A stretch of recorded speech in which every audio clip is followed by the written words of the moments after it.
this is where I grew my skills and I fell in love with the passion I have of photography. Hello, I'm Brian Wilfong. I'm the Public Relations and Marketing Coordinator at CTEC of Licking County. And today I have the pleasure of talking to a senior in our digital design and interactive media program, Clayton Conley. So you're here at CTEC your junior year, and you're with your cohort. The instructor of our digital design program is Mr. Kennedy. Talk about him and his mentorship in the program and some lessons learned throughout the last 2 years in that program. So my first year at CTEC, he really pressured us to love our work, because if we start liking our niche of our skills, we would work harder and better on learning them and taking it as a passion. He's really pressured me to stay into photography, and he's given me the equipment at the school to let me use it and practice my skills, because at the time I didn't have the equipment. I only had a single camera, but I got to learn how to use light, I got to use software, I got to use different lenses. Being able to practice with different things made it where I am today, being able to take all the skills he's taught me throughout the year and to put it into my own work. Excellent, and you made a good point, Clayton. You said, how you didn't have the equipment, but the school did, and being able to use that equipment without, buying it, without the expense of owning it, and discovering what you were skilled at and what you were interested in and what you weren't. And then once you had identified those areas, getting those materials, for yourself. That's, I think, something that's really key, and a lot of folks don't realize about career tech education, is that it's a safe way to explore maybe some passions or some skill sets without necessarily taking a financial or professional risk. And so it's paid off for you. So your senior year of high school, you do something that I think is pretty extraordinary. You decide to open up your own studio. Yes. The studio is housed in, tell us more.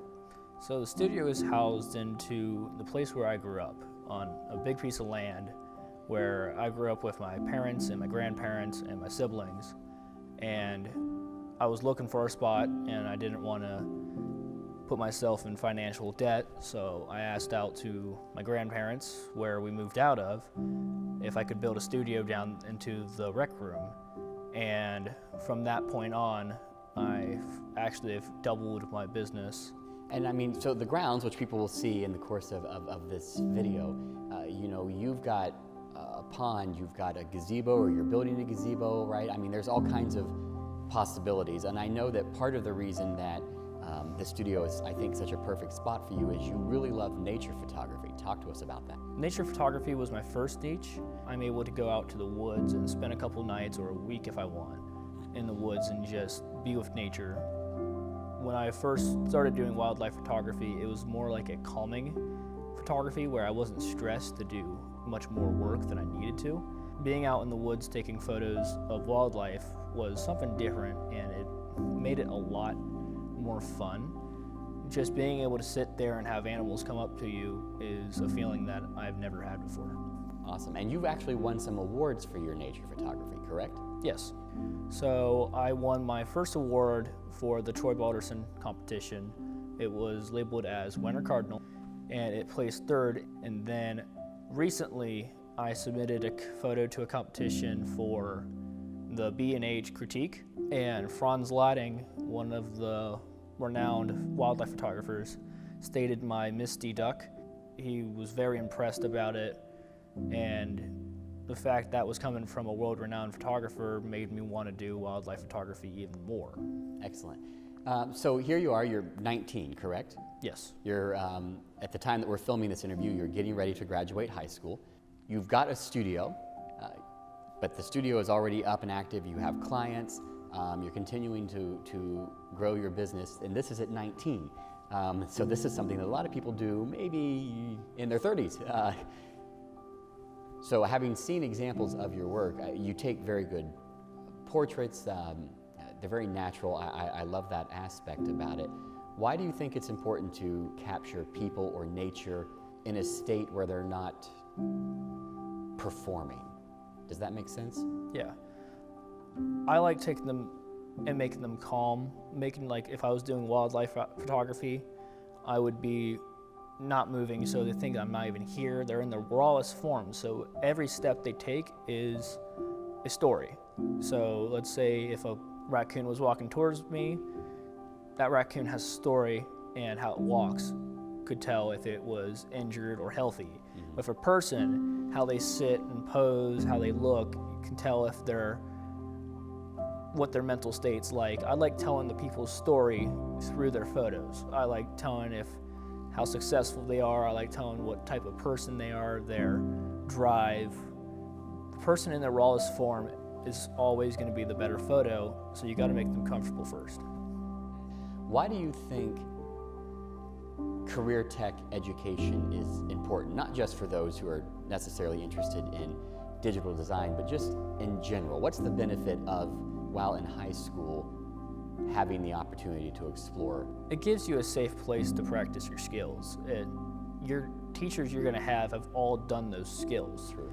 So they're going to help you throughout the way, and they won't let you really drop off and fail. They'll keep you on the path for success because they've all been there. They've known the trade, and being able to do it here, in my opinion, was probably the greatest thing, because my teacher has done film, he's done photography, he's done his passion, he's ran a business.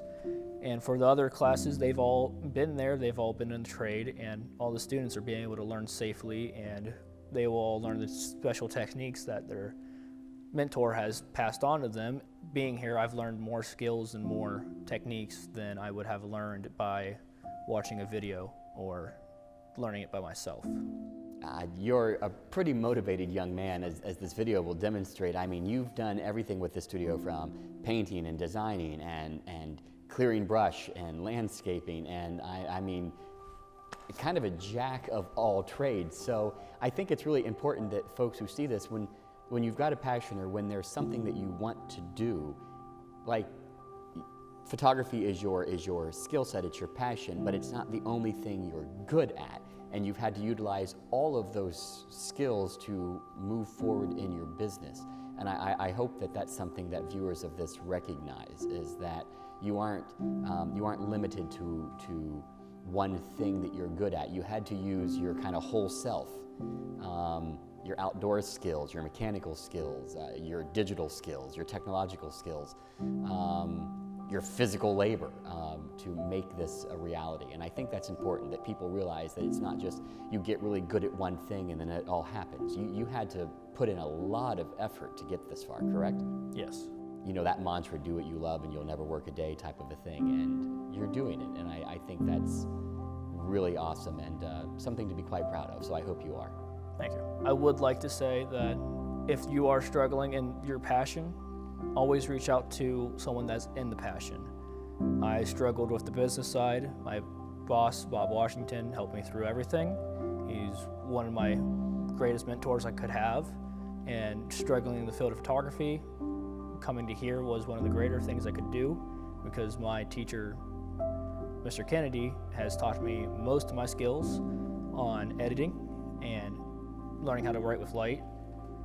So if you're struggling, bring in family, they'll help you, and bring in your future mentors, and you'll become successful. You know, that's a great point, is, you know, like you talk about the business side, and you just said, you know, you struggled with it. Because of course we aren't all born being able to do all things well, but because it wasn't a skill set for you, you didn't just say, well, someone else has got to do this for me. You learned how to do it. Yes. Exactly, and you found someone who was willing to guide you through that process and advise and whatnot. That's a key point. I hope more of our viewers recognize that. That's a really big feature. Clayton, thank you for your time. Best of luck. I'm very excited to see where you are in the near future, and, you know, even 10, 15 years from now. I think it's going to be fun to watch your success and the growth of your passion and your business. Thank you, sir. Thank you.